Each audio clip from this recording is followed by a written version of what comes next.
Après quelques jours passés à Lisbonne, nous voilà partis en direction de Sintra, site classé UNESCO, connu pour ses multiples villas, palais et jardins luxuriants.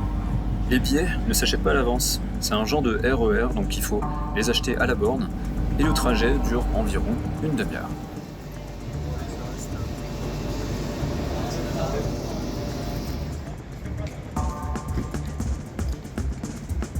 En sortant de la gare, on peut directement prendre le bus 434 qui nous amène au Palais de la Peña, le lieu touristique principal du site. La première fois que je suis venu ici, j'y étais allé assez tôt à l'ouverture, de façon à éviter la foule qui s'intensifie au fil de la journée. L'atmosphère y était vraiment particulière, tout le paysage était complètement embrumé. Mais au moins, il n'y avait pas trop de monde. Cette fois-ci, nous allons y aller le soir, car le parc du Palais ferme assez tard, et ça va nous permettre à nouveau d'éviter la foule.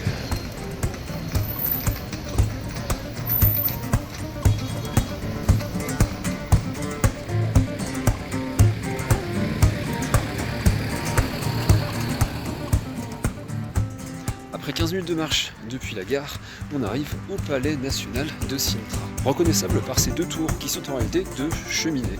Et l'austérité de sa façade extérieure ne reflète pas son architecture intérieure, inspirée par le style mauresque et plein d'autres styles. Une caractéristique que l'on retrouvera dans la plupart des palais ici.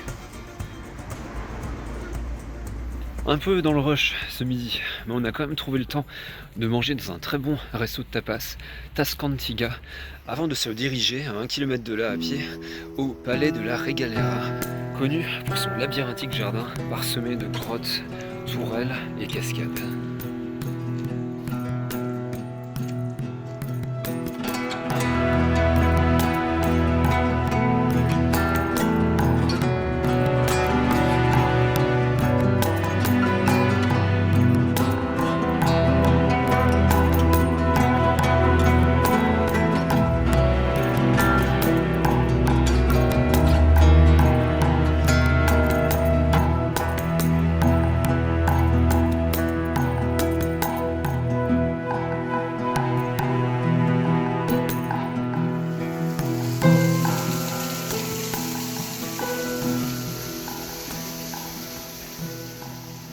Mon premier voyage à Sintra, ça avait été un voyage à la journée, avec le retour à Lisbonne par le train le soir même.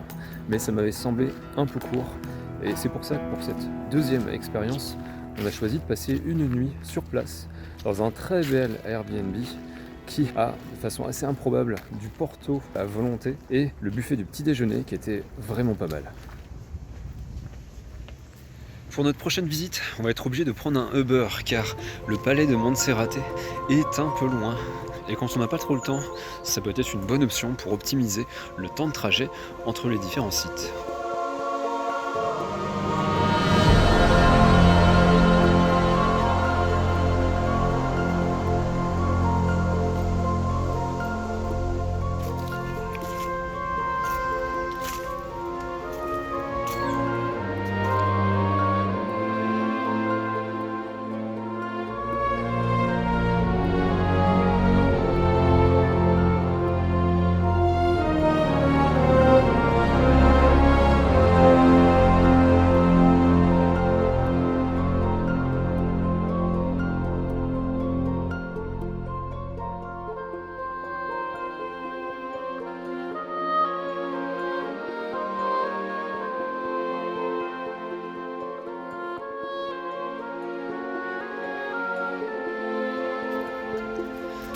Gros coup de cœur vraiment pour le palais de Monserrate avec ses magnifiques jardins exotiques et l'architecture du palais surréaliste et inattendue.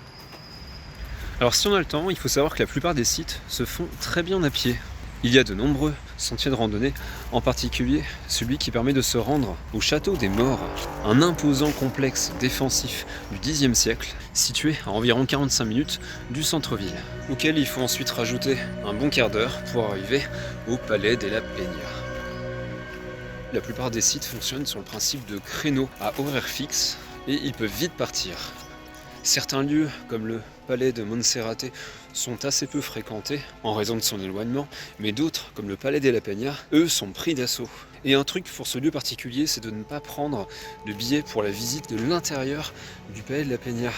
Il n'est pas forcément très intéressant comparé à d'autres, et un billet simple pour le jardin est moins cher et tout à fait suffisant car il permet d'accéder aux terrasses, et ça sans créneau horaire.